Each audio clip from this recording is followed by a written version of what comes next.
लता मंगेशकर, जिनका नाम आते ही जहन में सबसे पहले उनके गाए गानों के बोल गूंजने लगते हैं। अगर हमारा देश एक शरीर है तो वो अपने सदाबहार गानों की वजह से इसकी धड़कन बनकर रही, जो कभी पुरानी नहीं हुई।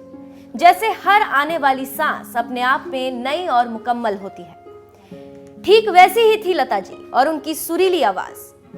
लता जी के असंख्य गानों से तो हम रूबरू हो चुके हैं, लेकिन लता मंगेशकर खुद क्या थी, इसके बारे में कुछ गिने चुने लोग ही जानते होंगे। यतीन्द्र मिश्र की ये किताब लता सुरगाथा हमें लता जी का परिचय देती है। संगीत से बनी लता और लता का संगीत, ये दोनों ही अवधारणाएं अपनी पूरी रवानगी के साथ इस किताब में दर्ज है।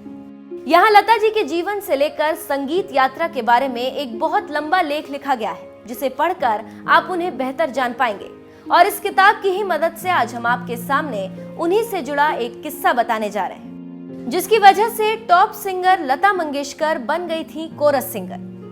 बात तब की है जब बॉलीवुड के दिग्गज संगीतकारों में शुमार अनिल विश्वास एक दिन सुरिंदर कौर का कोई गीत रिकॉर्ड करा रहे थे। संयोग से उस दिन लता मंगेशकर भी वहां मौजूद थी।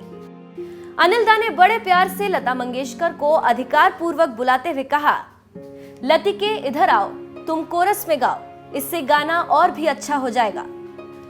इस बात का जिक्र लता जी कई बार अपने इंटरव्यू में भी कर चुकी थी। लता जी खुद इस वाक्य को याद करते हुए कहती थी, दादा ने न जाने किस मूड में बड़ी प्रसन्नता से ये बात कही थी, तो मुझे भी लगा उनके मन की बात करते हैं।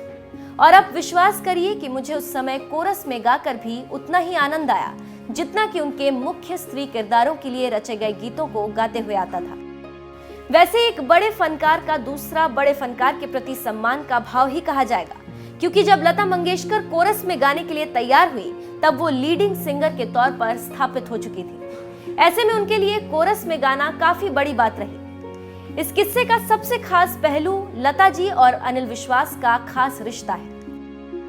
अनिल विश्वास वही शख्स थे जिन्होंने लता मंगेशकर के गायन में उन बारीकियों को पॉलिश किया जिनके चलते वो दशकों तक सुर साम्राज्ञी बनी रही। खुद लता जी भी ये बात कई बार कह चुकी हैं कि अनिल दा ने उनके गले को सबसे अच्छे से समझा।